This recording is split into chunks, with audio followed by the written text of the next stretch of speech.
Maurizio Sinigaglia, capo della provincia di Padova della CISOM, Ordine di Malta. Io mi fermo lì, chiedo a lei meglio di spiegarci che cos'è il CISOM.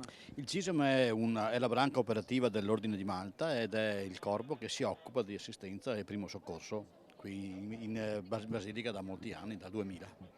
E salutiamo anche i collaboratori naturalmente, buongiorno anche a voi.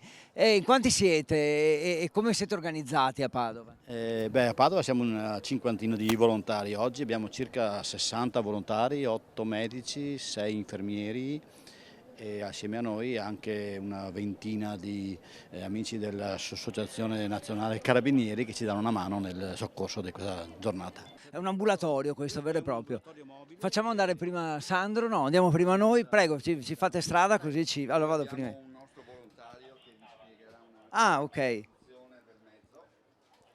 molto bene. Buongiorno, buongiorno, buongiorno.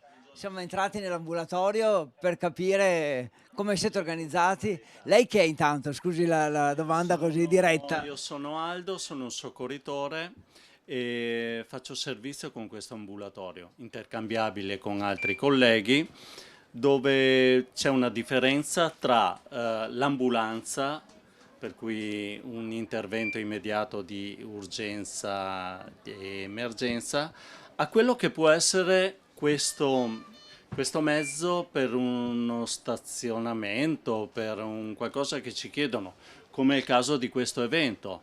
Per cui qui è un primo soccorso, se vogliamo valutare, un primo soccorso, e dove c'è una valutazione medica e anche, perché no, un primo triage.